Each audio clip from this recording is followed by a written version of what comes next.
এই বাংলাদেশে হয় ফেসিবাদ থাকবে না হয় আমরা থাকব। এই বাংলাদেশে হয় আওয়ামী লীগ থাকবে না হয় আমরা থাকব। এই বাংলাদেশে যদি আওয়ামী লীগকে পুনর্বাসন করাইতে হয় সেটা হচ্ছে আমাদের রক্তের উপর দিয়ে সেই পুনর্বাসন করাইতে হবে। মনে রাখবেন, গর্দান এবং তলোয়ার দুইটা কখনোই একসাথে থাকতে পারে না। আওয়ামী লীগকে যারা পুনর্বাসন করেছে, আওয়ামী লীগ আবার ক্ষমতায় এসে তাদেরকেই হত্যা করেছে।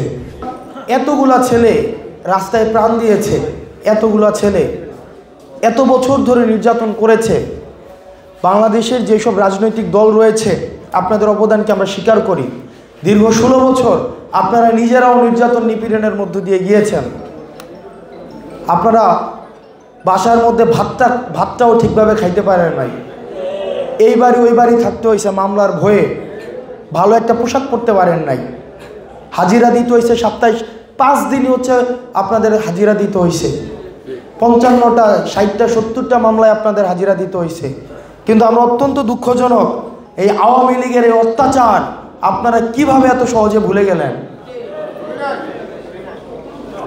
মনে রাখবেন, আওয়ামী লীগকে যারা পুনর্বাসন করেছে, আওয়ামী লীগ আবার ক্ষমতায় এসে তাদেরকেই হত্যা করেছে।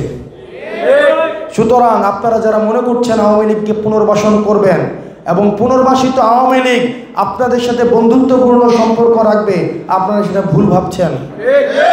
মনে রাখবেন, গর্দান এবং তলোয়ার দুইটা কখনোই একসাথে থাকতে পারে না, আর এক খাপে কখনো 2 তলোয়ার থাকতে পারে না। এই বাংলাদেশে হয় ফেসিবাদ থাকবে না হয় আমরা থাকব। এই বাংলাদেশে হয় আওয়ামী লীগ থাকবে না হয় আমরা থাকব। এই বাংলাদেশে যদি আওয়ামী লীগকে পুনর্বাসন করাইতে হয় সেটা হচ্ছে আমাদের রক্তের উপর দিয়ে সেই পুনর্বাসন করাইতে হবে। যারা ভোটের জন্য, ভোটের রাজনীতির জন্য, যে আওয়ামী লীগ আসলে আমার সাথে ভোটগুলা চলে আসবে, যারা ভোটের জন্য,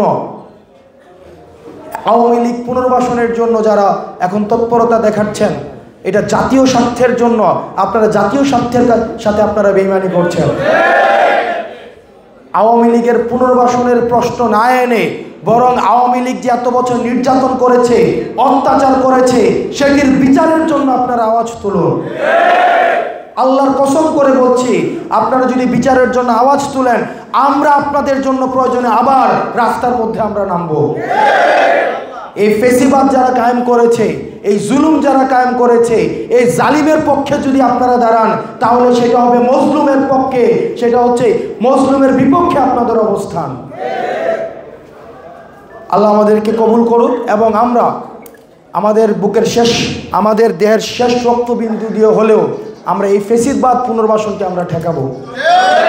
সর্বশেষ আমরা যেমন বাংলাদেশ গড়তে চাই, যেখানে সবার অংশগ্রহণ থাকবে, ইতিবাচক একটা বাংলাদেশ, আমরা সেই বাংলাদেশ গড়ার জন্য আমরা একসাথে কাজ করে যাব, যেখানে কোনো বিভাজন থাকবে না। আমরা ঐক্যবদ্ধভাবে কাজ করে যাব এবং আমরা যেই আসুক না কেন, যেই কাজ করুক না কেন, আমাদের দেবিদ্বারে ইতিবাচক কাজের প্রতিযোগিতা হোক। আল্লাহ আমাদের সবাইকে কবুল করুক।